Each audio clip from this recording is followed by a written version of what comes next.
मचला लइकन में खलबली। अरे बाबू हाय गली में गरदा उड़ा पता चली मचला लइकन में खलबली। मारलेनी सेंट जब हम कम कौआ अरे ना होई खेसरिया के हाल गोरी तोरी चुनरी बझल कौआ जान मार लहनाई लखना हटा हम का करी।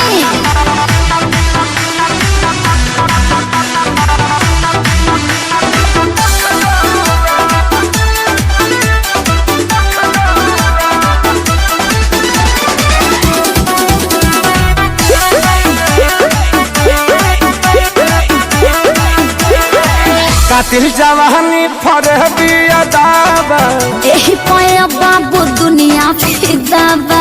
गौवा जवाहर हिले शहर बाजार हिले तोहरे यादा पमोने यो पे बिहार हिले साचो। अरे हाँ हो विद्या कसम कातिल जवानी फरबिया दाबा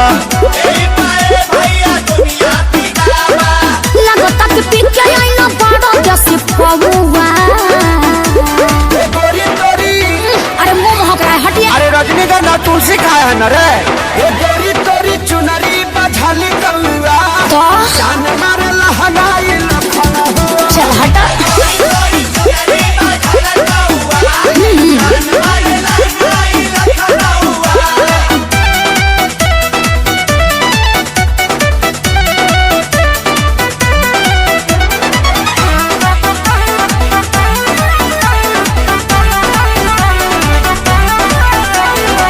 झुमका पर झारखंड बापा गलाइल पूर्वांचल के दिल नथिया पर आयल। तोहरा पर पड़ल बा नजर रंगा बाज के हरदी लगाहिले चिरई उड़न बाज के अरे सब बुझाता पटना ले जाता का गनवा झुमका पर झारखंड बापा गलाइल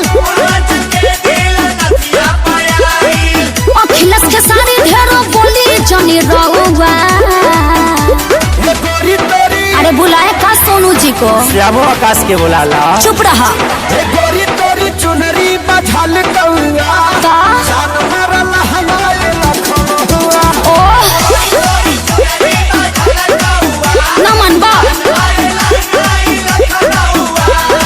अरे मुआबा का प्रेजेंटेड बाय आदि शक्ति फिल्म्स। अरे पूरा इंडिया हिली बाबू खाली तू देखत जा। गली में गरदा उड़ा पता चली मचला लइकन में खलबली। मारलेनी से